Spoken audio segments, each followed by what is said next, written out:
Hello student, welcome to our channel study with Abhay में आप सभी का बहुत बहुत स्वागत है। कैसे हो आप सभी? आई होप अच्छे होंगे, मस्त होंगे। मैं हूं चंचल और आप पढ़ रहे हैं एनसीईआरटी, जिसमें हम हिस्ट्री को पढ़ रहे हैं। अभी तक हमने क्लास 6 की हिस्ट्री को हमने पूरा का पूरा पढ़ लिया। पूरे 10 चैप्टर थे, उसमें हम लोगों ने कवर कर लिया है। उसकी बच्चों प्लेलिस्ट बनी हुई है, चैनल पे पड़ी हुई है। जिन लोगों ने अभी क्लास 6 की हिस्ट्री नहीं पढ़ी, वो प्लेलिस्ट से जा करके क्लास 6 की हिस्ट्री पढ़ सकते हैं। क्लास 6 की हिस्ट्री का क्या नाम था? हमारे अतीत 1। आज से हम स्टार्ट कर रहे हैं कक्षा 7 के लिए इतिहास की पाठ्य पुस्तक, जिसका नाम है हमारे अतीत 2 की हिस्ट्री का बुक का क्या नाम है बच्चों?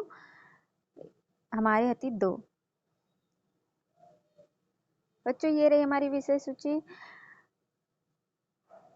आज की इस वीडियो में हम पहला चैप्टर पढ़ेंगे, चैप्टर 1। इसका नाम है हमारा प्रारंभिक कथन, हजारों वर्षों के दौरान हुए परिवर्तनों की पड़ताल।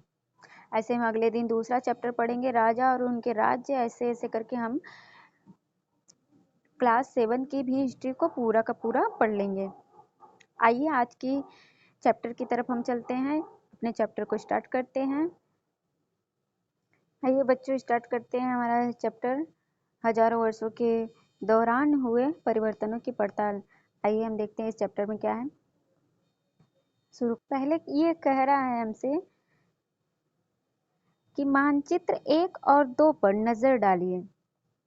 मानचित्र 1 और 2 अभी हम देखेंगे आगे, पहले देखते हैं इसमें करना क्या है। मानचित्र 1 अरब भूगोलवेत्ता अल इदरीसी ने 1154 में बनाया था।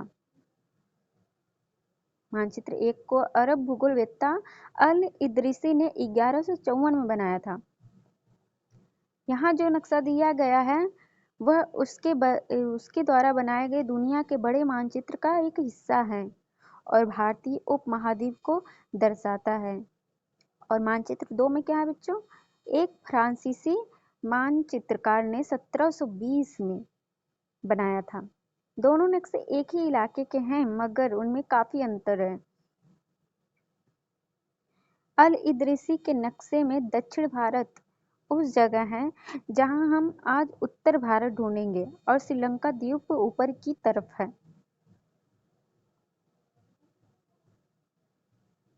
जगहों के नाम अरबी में दिए गए हैं, उनमें कुछ जाने पहचाने नाम भी हैं, जैसे कि उत्तर प्रदेश।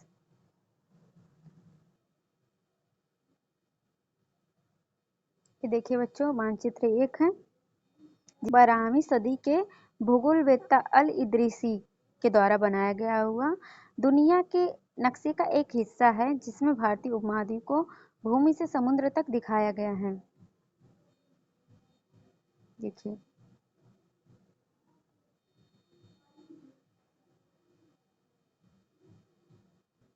मानचित्र 2 में देखते हैं बच्चों क्या दिया है।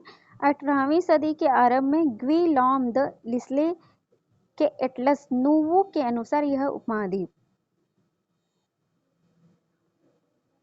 उत्तर प्रदेश का कन्नौज। मानचित्र 2 पहले मानचित्र के बनने के लगभग 600 वर्ष बाद बनाया गया है। जो पहला वाला मानचित्र ऊपर दिया गया है, मानचित्र 2 उसके 600 साल बाद बनाया गया है। इस कालावधि में उपमहाद्वीप के बारे में सूचनाएं काफी बदल गई थी। यह नक्शा हमें ज्यादा परिचित लगेगा। उसमें विशेषकर तटीय इलाकों के ब्यौरे देखकर आश्चर्य होता है। यूरोप के नाविक तथा व्यापारी समुद्री यात्रा के लिए इस नक्शे का इस्तेमाल करते थे। ये देखिए, जो हमारा आज का नक्शा है उसी की तरह हूबहू मिलता जुलता है ये।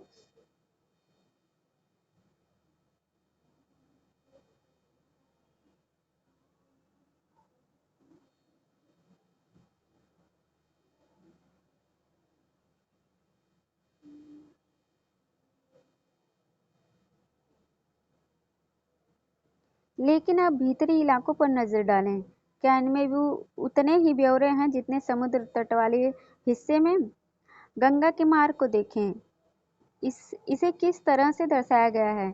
इस मानचित्र में तटीय और भीतरी इलाकों के बीच ब्यौरा और बारीकी का जो अंतर है, आपके ख्याल में उसका क्या कारण है?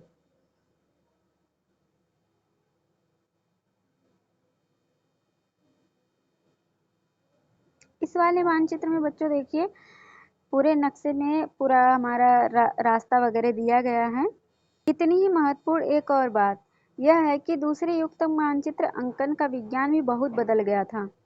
इतिहासकार जब बीते युगों के दस्तावेजों, नक्शों और लेखों का अध्ययन करते हैं तो उनके लिए उन सूचनाओं के संदर्भों का, उनकी भिन्न भिन्न ऐतिहासिक पृष्ठभूमियों का ध्यान रखना जरूरी होता है। नई और पुरानी शब्दावली। अगर समय के साथ साथ सूचनाओं के संदर्भ बदलते हैं तो भाषा और अर्थों के साथ क्या होता है? ऐतिहासिक अभिलेख कई तरह की भाषाओं में मिलते हैं और ये भाषाएं भी समय समय के साथ बहुत बदली हैं। उदाहरण के लिए मध्य युग की फारसी आधुनिक फारसी भाषा से भिन्न है। जो पहले की मध्य युग की फारसी थी, जो आज की फारसी है, उससे वो दोनों में काफ़ी भिन्नता नजर आती है। यह भिन्नता सिर्फ व्याकरण और शब्द भंडार में ही नहीं आई है, सबके समय के साथ शब्दों के अर्थ भी बदल जाते हैं। उदाहरण के लिए हिंदुस्तान शब्द ले लीजिए। आज हम इसे आधुनिक राष्ट्र राज्य भारत के अर्थ में लेते हैं। 13वीं सदी में जब फारसी के इतिहासकार मिन्हाज ए सिराज ने हिंदुस्तान शब्द का प्रयोग किया था, कौन किया था बच्चों? मिन्हाज ए सिराज ने हिंदुस्तान शब्द का प्रयोग किया था, तो उसका आशय पंजाब, हरियाणा और गंगा यमुना के बीच में स्थित इलाकों से था। कौन सी इलाकों से था? पंजाब, हरियाणा और गंगा यमुना के बीच स्थित इलाकों को क्या कहा जाता था? हिंदुस्तान। पंजाब, हरियाणा और गंगा यमुना के बीच का हिस्सा जो था हिंदुस्तान कहलाता था।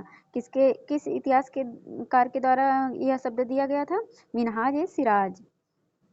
उसने एक शब्द का राजनीतिक अर्थ में उन इलाकों के लिए इस्तेमाल किया जो दिल्ली के सुल्तान के अधिकार क्षेत्र में आते थे। के लिए शब्द का इस्तेमाल किया था उसने। सल्तनत के प्रसार के साथ साथ इस शब्द के अंतर्गत आने वाले क्षेत्र भी बढ़ते गए, लेकिन हिंदुस्तान शब्द में दक्षिण भारत का समावेश कभी नहीं हुआ।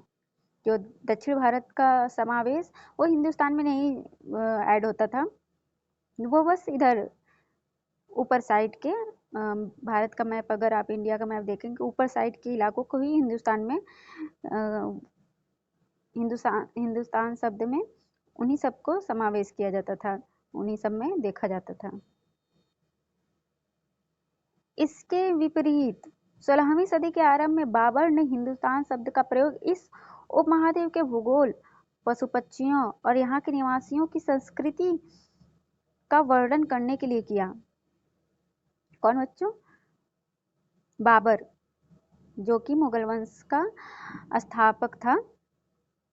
अभी आगे हम पढ़ेंगे, लेकिन इसमें दिया है कि क्या इसके 16वीं सदी के आरंभ में बाबर ने हिंदुस्तान शब्द का प्रयोग इस उपमहाद्वीप के भूगोल, पशु पक्षियों और यहाँ के निवासियों की संस्कृति के वर्णन के लिए किया था। यह प्रयोग 14वीं सदी के कवि अमीर खुसरो द्वारा प्रयुक्त शब्द हिंद के ही कुछ समान था। जो 14वीं सदी के अमीर खुसरो थे, उनके द्वारा जो प्रयुक्त शब्द था हिंद, उसी के समान 16वीं सदी में बाबर द्वारा हिंदुस्तान शब्द का प्रयोग किया गया था। मगर जहां भारत को एक भौगोलिक और सांस्कृतिक सत्व के रूप में पहचाना जा रहा था, वहां हिंदुस्तान शब्द से वे राजनीतिक और राष्ट्रीय अर्थ को नहीं जुड़े थे जो हम आज जोड़ते हैं। किसी भी शब्द का प्रयोग करने में इतिहासकारों को बहुत सावधान रहना चाहिए, क्योंकि अतीत में उन शब्दों के कुछ अलग ही अर्थ थे। उदाहरण के लिए विदेशी जैसा सीधा साधा शब्द ही ले लीजिए, हमारे लिए आज इसका अर्थ होता है ऐसा व्यक्ति जो भारतीय न हो। मध्य युग में मानो किसी गांव में आने वाला कोई भी अनजान व्यक्ति जो उस समाज या संस्कृति का अंग न हो, विदेशी कहलाता था। मतलब उस टाइम पे इस टाइम पे हम लोग क्या करते हैं, जो भारत का ना हो, बाहर से आता है, भारत के अलावा किसी भी क्षेत्र से आता है, तो उसको विदेशी बोलते हैं। बट पहले के ज़माने में क्या होता था कि अगर हम किसी गांव में भी अगर कहीं किसी दूसरे गांव का या कहीं दूर से थोड़ा सा कुछ दूरी से ही, भले वो उसी इंडिया का पार्ट हो, बट थोड़ी दूर से ही अगर वो आ जाता था और वहाँ की संस्कृति से, वहाँ के लोगों से अनजान रहता था, तो उसको भी विदेशी ही बोला जाता था वहाँ पे। ऐसे व्यक्ति को हिंदी में परदेसी और फारसी में अजनबी कहा जा सकता है। ऐसे व्यक्ति में हिंदी में ऐसे व्यक्ति को हिंदी में क्या कहते हैं बच्चों? परदेसी, और फारसी में अजनबी कहा जाता है। इसलिए किसी नगरवासी के लिए वनवासी विदेशी होता था, किंतु एक ही गांव में रहने वाले दो किसान अलग अलग धार्मिक या जाति परंपराओं से जुड़े होने पर भी एक दूसरे के लिए विदेशी नहीं होते थे।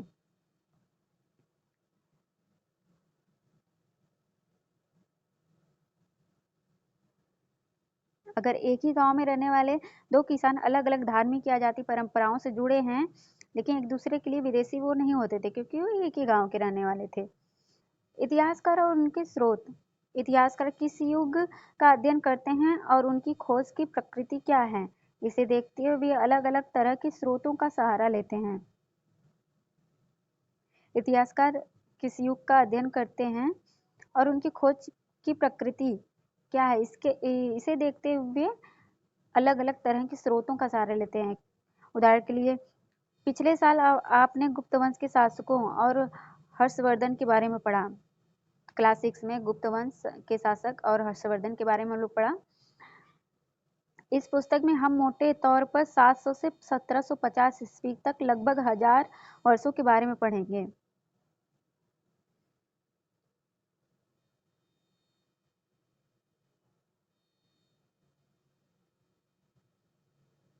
इस काल के अध्ययन के लिए इतिहासकार जिन स्रोतों का प्रयोग करते हैं, उनमें आपको बहुत सी बातें ऐसी मिलेंगी जो पिछले युग से वैसी ही चली आ रही हैं। इतिहासकार इस काल के बारे में सूचना इकट्ठी करने के लिए अभी भी सिक्कों, शिलालेखों, स्थापत्य का मतलब होता है भवन निर्माण कला, तथा लिखित सामग्री पर निर्भर करते हैं। पर कुछ बातें पहले से काफी भिन्न हैं। इस युग में प्रामाणिक लिखित सामग्री की संख्या और विविधता आश्चर्यजनक रूप से बढ़ गई। इसके आगे इतिहासकार सूचनाओं के दूसरे प्रकार के स्रोतों का इस्तेमाल धीरे धीरे कम करने लगे। इस समय के दौरान कागज क्रमशः सस्ता होता गया और बड़े पैमाने पर उपलब्ध भी होने लगा। लोग धर्म ग्रंथ, शासकों के वृत्तांत, संतों के लेखन तथा उपदेश, अर्जियां, अदालतों के दस्तावेज, हिसाब तथा करों के खाते आदि लिखने में इसका उपयोग करने लगे। धनी व्यक्ति शासक जन, मठ तथा मंदिर पांडुलिपियां एकत्रित किया करते थे। इन पांडुलिपियों को पुस्तकालय तथा अभिलेखागारों में रखा जाता है। इन पांडुलिपियों तथा दस्तावेजों से इतिहासकारों को बहुत सारी विस्तृत जानकारी मिलती है, मगर साथ ही इनका उपयोग कठिन है। इनसे उनको इतिहासकारों को तो जानकारी मिलती है पुराने ग्रंथों से, बट थोड़ा सा उनका यूज करना इस टाइम पे कठिन होता है। उन दिनों छापे खाने तो नहीं थे, इसलिए लिपिक या नकल नवीस हाथ से ही पांडुलिपियों की प्रकृति बनाते थे। अगर आपने कभी किसी मित्र के गृह कार्य की नकल उतारी है तो आप जानते होंगे कि यह काम आसान नहीं है। कभी कभी आपको अपने मित्र की लिखावट समझ में नहीं आती होगी और आपको मजबूर होकर अंदाज ही लगाना पड़ता होगा कि क्या लिखा गया है। फलस्वरूप आपके लिखे में, मित्र के लिखे में कुछ छोटे मोटे लेकिन महत्वपूर्ण अंतर आ जाते होंगे। पांडुलिपियों की प्रतिलिपि बनाने में भी कुछ यही होता है। प्रतिलिपियां बनाते हुए लिपिक छोटे मोटे फेरबदल करते चलते थे। कहीं कहीं कोई शब्द, कहीं कोई वाक्य, सदी दर सदी सदी दर सदी प्रतिलिपियों की भी प्रतिलिपियां बनती रहती। अंततः एक ही मूल ग्रंथ की भी भिन्न भिन्न प्रतिलिपियां एक दूसरे से बहुत ही अलग हो गईं। इसमें बड़ी गंभीर समस्या उत्पन्न हो गई, क्योंकि आज हमें लेखक की मूल पांडुलिपियां शायद ही कहीं मिलती हैं। हमें बाद से लिपिकों द्वारा बनाई गई प्रतिलिपियों पर ही पूरी तरह से निर्भर रहना पड़ता है। इसलिए इस बात से अंदाजा लगाने के लिए मूलतः लेखक ने क्या लिखा था, इतिहासकारों को एक ही ग्रंथ की विभिन्न प्रतिलिपियों का अध्ययन करना पड़ता है।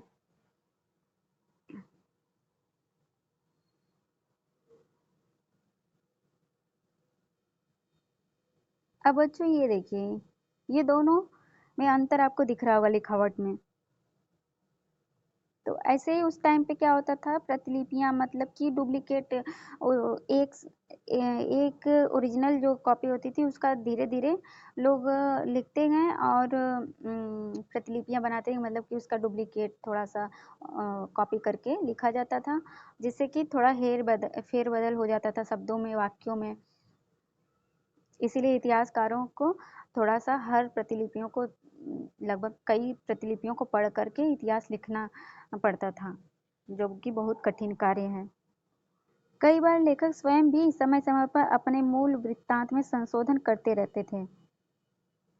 14वीं शताब्दी के इतिहासकार जियाउद्दीन बरनी ने अपना वृत्तांत पहली बार 1356 में और दूसरी बार इसके 2 वर्ष बाद लिखा था।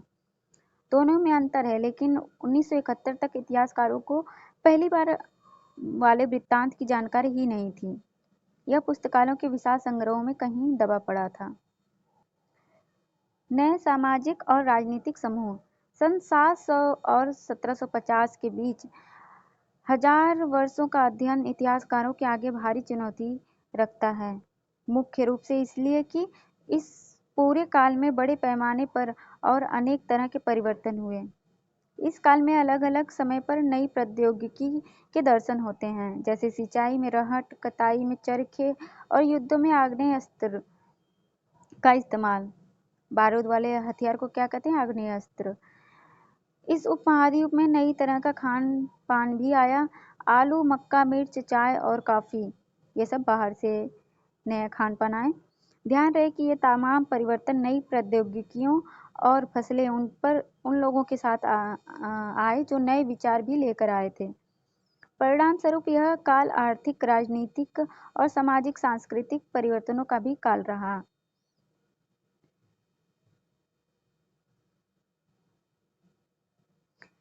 इस युग में लोगों की गतिशीलता, एक स्थान से दूसरे स्थान पर आना जाना भी बहुत बढ़ गया था। अवसर की तलाश में लोगों के झुंड दूर दूर की यात्राएं करने लगे थे। इस उपमहाद्वीप में अपार संपदा और अपना भाग्य गढ़ने के लिए अपार संभावनाएं मौजूद थीं। इस काल में जिन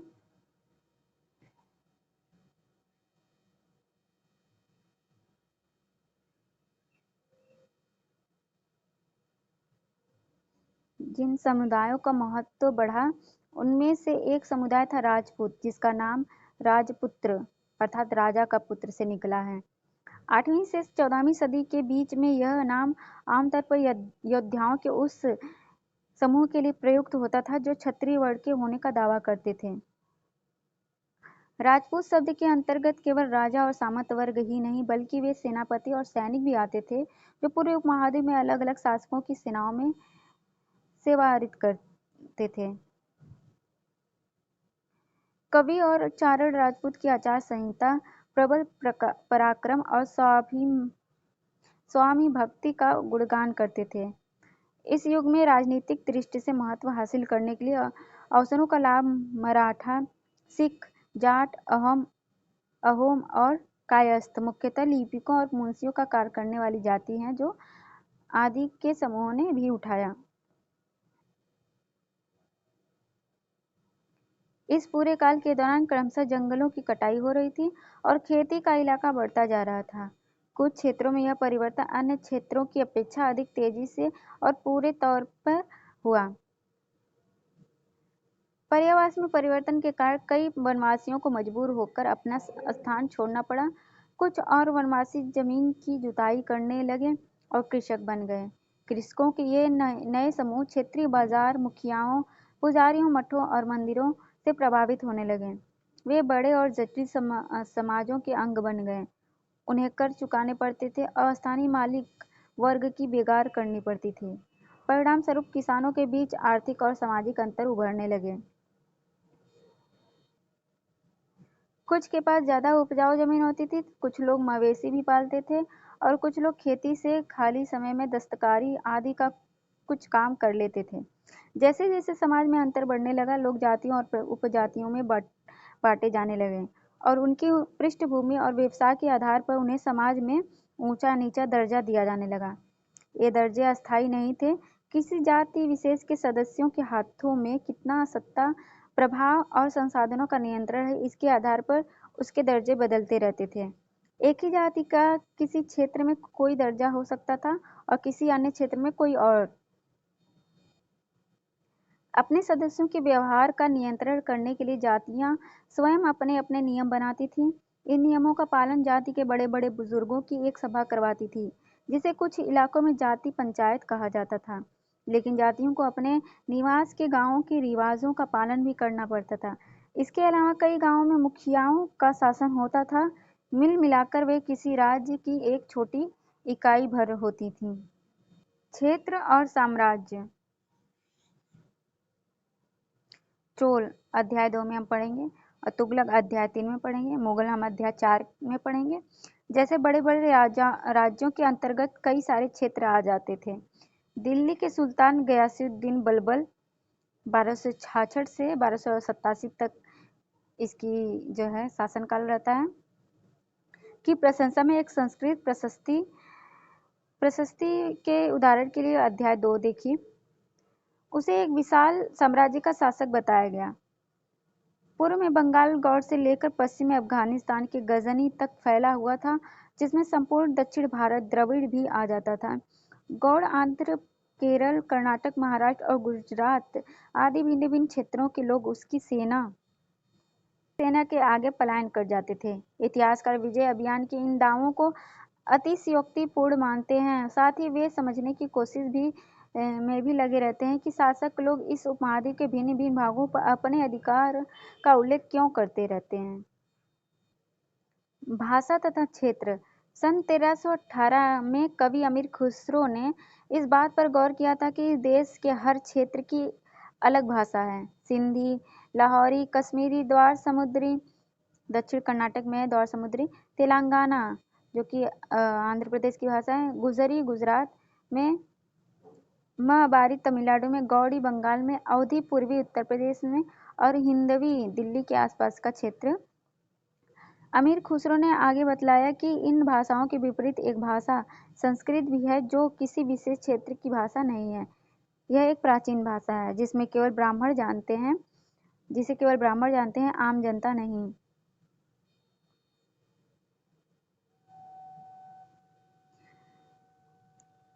अमीर खुसरो द्वारा उल्लिखित भाषाओं की एक सूची बनाइए। एक सूची में उन भाषाओं के नाम बनाइए जो उनके द्वारा उल्लिखित क्षेत्रों में आज बोली जाती हैं।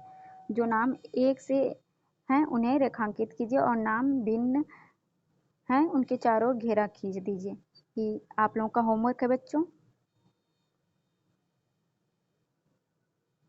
ये मानचित्र 3 देखिए। मिस्र के सिहाबुद्दीन उमरी द्वारा रचित मसालिक अल अबसर की मामलिक अल अमसर के अनुसार मोहम्मद तुगलक के राज्यकाल में दिल्ली सल्तनत के अंतर्गत आने वाले प्रांत, ये जो भी दिए गए हैं दिल्ली सल्तनत के आने वाले प्रांत हैं। यहाँ पे इनका नाम भी दिया हुआ है। देखिए, आप वीडियो पॉज करके इन सबको देख सकते हैं, पढ़ सकते हैं। क्षेत्रों में अपने अपने भौगोलिक आयाम तय हो चुके थे और उनकी अपनी भाषा तथा सांस्कृतिक विशेषताएं स्पष्ट हो गई थी। अध्याय 7 में आपको इनके बारे में और अधिक जानकारी मिलेगी। ये क्षेत्र विशेष शासकों के राजवंशों से भी जुड़ गए थे। इन राज्यों के बीच काफ़ी टकराहटें चलती रहती थी। कभी कभी चोल, खिलजी, तुगलक और मुगल जैसे राजवंशों अनेक क्षेत्रों में फैला एक विशाल साम्राज्य भी खड़ा कर लेते थे। ये सभी साम्राज्य समान रूप से स्थिर या सफल नहीं हो पाते थे। 18वीं सदी में मुगल वंश पतन के ढलान पर था, फलस्वरूप क्षेत्रीय राज्य फिर से उभरने लगे। लेकिन वर्षों से जो सर्व क्षेत्रीय साम्राज्यों का शासन चल रहा था, उससे क्षेत्रों की प्रकृति बदल गई थी। उन पर छोटे छोटे कई बड़े राज्यों का शासन चलता रहता और उन राज्यों की बहुत सी बातें इस उपमहाद्वीप के अधिकतर भाग में फैले इन क्षेत्रों को विरासत में मिली थी। इस तथ्य का पता हमें उन कई परंपराओं से लगता है जो इन क्षेत्रों में उभरी थीं। इन परंपराओं में कुछ एक दूसरे से भिन्न और कुछ एक समान हैं। ऐसी परंपराएं हमें प्रशासन, अर्थव्यवस्था के प्रबंधन, उच्च संस्कृति तथा भाषा के संदर्भ में मिलती हैं। सन 700 से लेकर 1750 के बीच के 1000 वर्षों की इन विभिन्न क्षेत्रों की प्रकृति एक दूसरे से कटकर अलग नहीं पनपी थी। हालांकि उनके चरित्र की अपनी विशिष्टताएं बनी रही, मगर समन्वय की सर्वक्षेत्रीय ताकतों का प्रभाव भी उन पर पड़ता था। पुराने और नए धर्म। इतिहास की जिन हजारों वर्षों की पड़ताल हम कर रहे हैं, इनके दौरान धार्मिक परंपराओं में कई बड़े परिवर्तन आए। दैविक तत्व में लोगों की आस्था कभी कभी बिल्कुल ही वैयक्तिक स्तर पर होती थी, मगर आमतौर पर इस आस्था का स्वरूप सामूहिक होता था। किसी दैविक तत्व में सामूहिक आस्था यानी धर्म प्रायः स्थानीय समुदाय के सामाजिक और आर्थिक संगठन से संबंधित होती थी। जैसे जैसे इन समुदायों का सामाजिक संसार बदलता गया, वैसे ही इनकी आस्थाओं में भी परिवर्तन आता गया। आज हम जिसे हिंदू धर्म कहते हैं, उसमें भी इसी युग में महत्वपूर्ण बदलाव आए। इन परिवर्तनों में से कुछ थे नए देवी देवताओं की पूजा, राजाओं द्वारा मंदिरों का निर्माण, समाज में पुरोहितों के रूप में ब्राह्मणों का बढ़ता महत्व तथा बढ़ती सत्ता आदि। संस्कृत ग्रंथों के ज्ञान के कारण समाज में ब्राह्मणों का बड़ा आदर होता था। इनके संरक्षक थे नए नए शासक जो स्वयं प्रतिष्ठा की चाह में थे। इन संरक्षकों का समर्थन होने के कारण समाज में इनका दबदबा और भी बढ़ गया था। इस युग में एक महत्वपूर्ण परिवर्तन भक्ति की अवधारणा के रूप में आया। इसमें ईश्वर की कल्पना एक ऐसे प्रेमल इष्ट देवी देवता के रूप में की गई थी जिस तक पुजारियों के विशद कर्मकांड के बिना ही भक्त स्वयं पहुंच सके। इस विषय में और साथ ही दूसरी परंपराओं के बारे में आपको अध्याय 6 में जानकारी मिलेगी। यही वह युग था जिसमें इस उपमहाद्वीप में नए नए धर्मों का भी आगमन हुआ। कुरान शरीफ का संदेश भारत में पहले 7वीं सदी में व्यापारियों और प्रवासियों के जरिए पहुंचा। मुसलमान कुरान शरीफ को अपना धर्म ग्रंथ मानते हैं, केवल एक ईश्वर अल्लाह की सत्ता को स्वीकार करते हैं, जिसका प्रेम, करुणा और उदारता अपने आस्था रखने वाले हर व्यक्ति को गले लगाता है, चाहे उस व्यक्ति की सामाजिक पृष्ठभूमि कुछ भी रही हो। कई शासक इस्लाम और उसके विद्वान धर्मशास्त्रियों और न्यायशास्त्रियों अर्थात उलेमा को संरक्षण देते थे। हिंदू धर्म की ही भांति इस्लाम के अनुयायी भी अपने धर्म की अलग अलग तरह से व्याख्या करते थे। मुसलमानों में कुछ शिया थे जो पैगंबर साहब के दामाद अली को मुसलमानों को विधि सम्मत नेता मानते थे, और कुछ सुन्नी थे जो खलीफाओं के प्रभुत्व को स्वीकार करते थे। इस्लाम के आरंभिक दौर में इस धर्म का नेतृत्व करने वाले खलीफा करते थे और आगे भी इनकी परंपरा चलती रही। इस्लामी न्याय सिद्धांत विशेषकर भारत में हनफी और शफी ऐसे सिद्धांत की विभिन्न परंपराओं में भी कई महत्वपूर्ण अंतर रहे। ऐसे ही धर्म सिद्धांतों तथा रहस्यवादी विचारों को लेकर भिन्नताएं देखने को मिलती हैं। इतिहासकार समय को केवल घड़ी या कैलेंडर की तरह नहीं देखते हैं, यानी कि केवल घंटों, दिन, वर्षों के बीतने के रूप में ही नहीं देखते। उनका नजरिया यह है कि समय सामाजिक और आर्थिक संगठन में आने वाले परिवर्तनों को झलकाता है। यह दिखलाता है कि विचारों और विश्वासों में कितना स्थायित्व रहा और कितना परिवर्तन आया। यदि अतीत को समान विशेषता रखने वाले कुछ बड़े बड़े हिस्सों, युगों तथा कालों में बांट दिया जाए तो समय का अध्ययन कुछ आसान हो जाता है। 19वीं सदी के मध्य में अंग्रेजों इतिहासकारों ने भारत के इतिहास को 3 युगों में बांटा था, हिंदू, मुस्लिम और ब्रिटिश। यह विभाजन इस विचार पर आधारित था कि शासकों का धर्म ही एकमात्र महत्वपूर्ण ऐतिहासिक परिवर्तन होता है और अर्थव्यवस्था, समाज और संस्कृति और कोई भी महत्वपूर्ण बदलाव नहीं आता। इस दृष्टिकोण में इस उपमहाद्वीप की अपार विविधता की अपेक्षा हो जाती थी। इस काल में विभाजन को आज बहुत कम इतिहासकार ही स्वीकार करते हैं। अधिकतर इतिहासकार आर्थिक तथा सामाजिक कारकों के आधार पर ही अतीत के विभिन्न कालखंडों की विशेषता तय करते हैं। पिछले साल आपने जो इतिहास पढ़े थे उसमें प्राचीन समाजों की कई प्रकार का समावेश था, जैसे शिकारी, संग्राहक, प्रारंभिक दौर के कृषि कर्मी, शहरों और गांवों के निवासी, प्रारंभिक दौर के राज्य और साम्राज्य। इस साल आप जो इतिहास पढ़ेंगे उसे प्रायः मध्यकालीन इतिहास कहा जाता है। इसमें आपको कृषक समाजों के विस्तार, क्षेत्रीय और सामाजिक राज्यों के उदय, कभी कभी तो ग्रामवासियों और वनवासियों की कीमत पर प्रधान धर्मों के रूप में हिंदू धर्म, इस्लाम धर्म विकास और यूरोप से व्यापारियों के कंपनियों के आगमन के बारे में और विस्तार से जानकारी मिलेगी।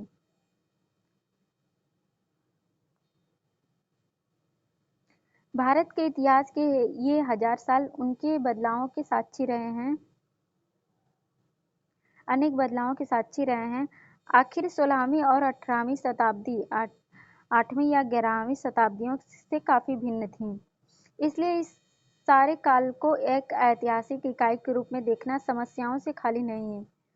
फिर मध्यकाल की तुलना प्रायः आधुनिक काल से की जाती है। आधुनिकता के साथ भौतिक उन्नति और बौद्धिक प्रगति का भाव जुड़ा हुआ। इस आशय से यह निकलता है कि इससे आशय यह निकलता है कि मध्यकाल रूढ़िवादी था और उस दौरान कोई परिवर्तन हुआ ही नहीं, लेकिन हम जानते हैं कि ऐसा नहीं था।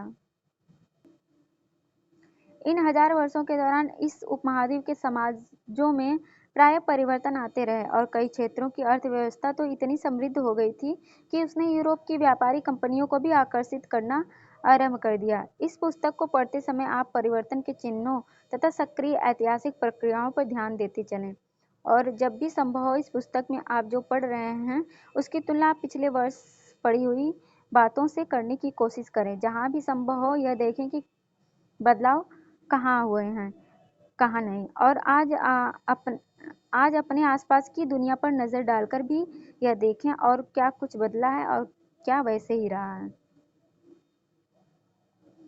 तो बच्चों,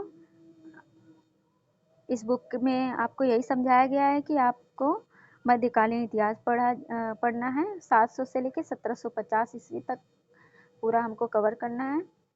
चैप्टर 2 में इसके बारे में और डिटेल से हम पढ़ना स्टार्ट करेंगे। आई होप आपको वीडियो अच्छी लगी होगी, पढ़ने में मज़ा आया होगा। मिलते हैं नेक्स्ट वीडियो में नेक्स्ट चैप्टर के साथ। तब तक के लिए टाटा बाय बाय बच्चों।